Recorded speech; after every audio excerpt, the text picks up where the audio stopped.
सामंत आणि संदीप देशपांडेंनी देखील कबूल केलं. एक 52 कोटीचा काल पहिला इन्स्टॉलमेंट गेला, दुसरा इन्स्टॉलमेंट दिवाळीमध्ये जाईल. त्यामुळे कामगार माझ्याबरोबर आहेत. ज्या कामगारांची प्रमोशन्स महापालिकेच्या धर्तीवर होत नव्हती ती 10, 20, 30 वर्षाच्या प्रमोशनची अट मी शिथिल केली म्हणून कामगार माझ्याबरोबर आहेत. ज्या बेस्ट ड्रायव्हरना त्रास होत होता त्यांच्या रोटेशनच्या ड्युटीमध्ये ते काम आम्ही केलं म्हणून कामगार माझ्याबरोबर आहेत.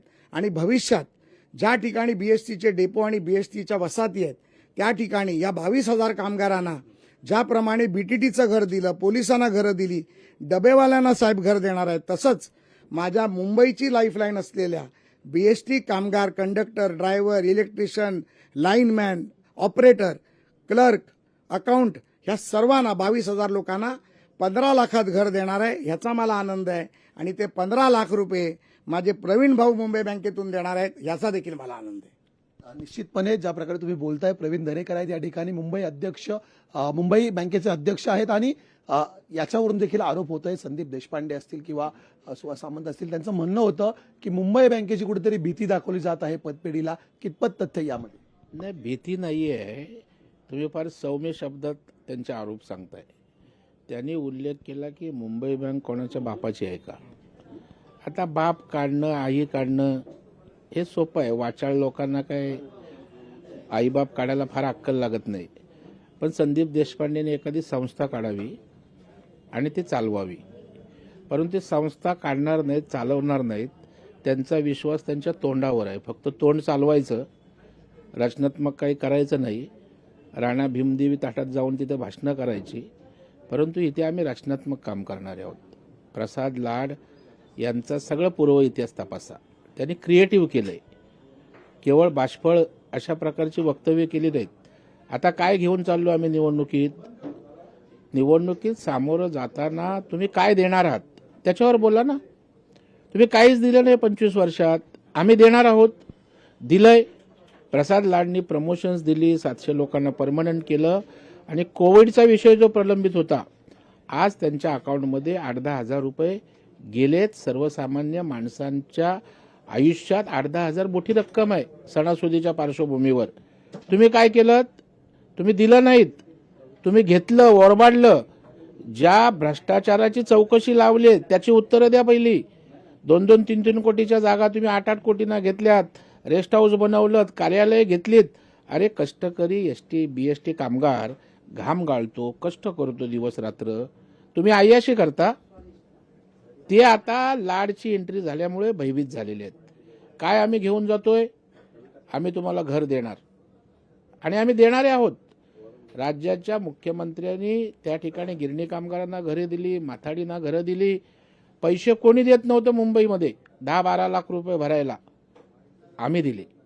8-10 हजार गिरणी कामगारांना आम्ही पैसे दिले, माथाडींना आम्ही पैसे दिले. आणि मग जर एसटी माझे वडील एसटीत होते, एसटी कामगारांची तीच हालत होती, ती बीएसटी कामगारांची. नावाला बेस्ट आहे पण त्यांची वाईट अवस्था आहे. तर त्यांच्यासाठी सुद्धा जशी आपण घरं गिरणी कामगारांना मिल होत्या, मिल विकसित झाला त्यांना घरं दिली. मग डेपो विकसित होताना, वसाहती विकसित होताना यांचा हक्क नाही आहे का? त्याच्यासाठी लाड लढणार आहेत. केवळ लढणार नाहीत, त्यांना न्याय देण्याचं काम करणार आहोत. आणि त्याच्यामुळं आम्ही या लोकांना त्या ठिकाणी देणार आहोत.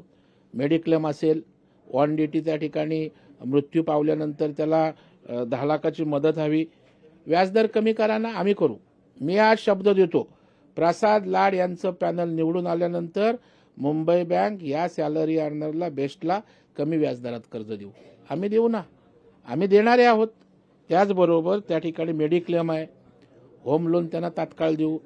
मी तर याच्या पुढे जाऊन प्रसाद लाडवर एकदा विश्वास ठेवा.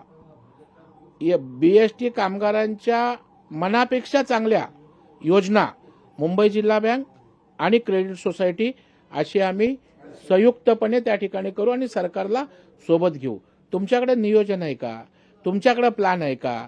फक्त मेळावे घ्यायचे, हा ब्रँड तो बँडचा सगळा वाजलेला आहे तरी ब्रँड करत त्या ठिकाणी करतायत. अरे लोकांना काय हवंय बघा ना. निश्चित मोठी घोषणा लोकशाहीच्या माध्यमातून करतायत प्रवीण दरेकर यांनी. प्रसादजी, तुम्ही सहमत आहात का घरांसाठी आणि एकंदरीत त्यांच्या योजनांसाठी कमी व्याजदरामध्ये कर्ज देण्याची घोषणा मुंबई बँकेचे अध्यक्ष करतायत. तुम्ही काय सांगाल, कुठे घरं मिळतील, किती कामगारांना घरं मिळू शकतात आणि कशा प्रकारे ती घरं मिळू शकतात? मी सभागृहामध्ये माझी जवळजवळ 5 भाषणं झाली. त्या 5 भाषणामध्ये मी मागणी केली आहे. ज्या पद्धतीमध्ये या ब्रँडनी, मोठ्या ब्रँडनी, सरकार असताना, सत्ता असताना, महापालिकेत असताना माहीमचा डेपो विकला, अनेक डेपो विकले आणि तिथे कामगारांना काही मिळालं नाही. कोणाला काय मिळालं हा प्रश्नचिन्ह आजही लोकांच्या समोर आहे. परंतु आमची मागणी आहे, विकू नका, ते डेव्हलप करा, भाडे तत्वावर द्या, येणाऱ्या भाड्यातून BST चालवा आणि ज्या ठिकाणी आमच्या कामगारांची घरं आहेत किंवा घरं नाहीत पण आहेत पण ते कामगार आहेत त्यांना त्या ठिकाणी जिथे बेस्ट वसाहत आहेत, मुंबईच्या प्राईम ठिकाणी बेस्ट वसाहत आहेत, परळ असेल, वडाळा असेल, नायगाव असेल, लालबाग असेल, दिंडोशी असेल, घाटकोपर असेल, पवई असेल, अनेक ठिकाणी, प्रतीक्षानगर असेल, त्या ठिकाणी ह्या माझ्या 22,000 24,000 जे काही कामगार आहेत त्यांना 15 लाख रुपयात घर द्या आणि मी आश्वासित करतो प्रवीण भाऊ पैसे देतील आणि आमचे देवा भाऊ घर देतील. निश्चित धन्यवाद आमच्याशी बातचीत केल्याबद्दल. त्यामुळे बेस्ट कामगारांसाठी आज ही मोठी घोषणा लोकशाहीच्या माध्यमातून होताना पाहायला मिळते. अवघ्या 15 लाखामध्ये मुंबईमध्ये घर देण्यासाठी स्वतः मुंबई बँकेचे अध्यक्ष जे कमी व्याजदरामध्ये कर्ज पुरवठा करायला तयार आहेत, तर दुसरीकडे ज्यांचं पॅनल या निवडणुकीत उतरले ते प्रसाद लाड, हे दोन्ही नेते आता मुख्यमंत्र्यांकडे पाठपुरावा करणार आहेत. त्यामुळे आता गिरणी कामगारांच्या पाठोपाठमध्ये BDG चाळ झाले, त्यानंतर डबेवाले झाले आणि आता थेट बेस्ट कामगारांना सुद्धा मुंबईत हक्काचं घर मिळताना पाहायला मिळणार आहे. कॅमेरामन सुनील वर्मासह मी चेतन नावरे, मुंबई. लोकशाही मराठी ऐका, पहा, जागरूक रहा.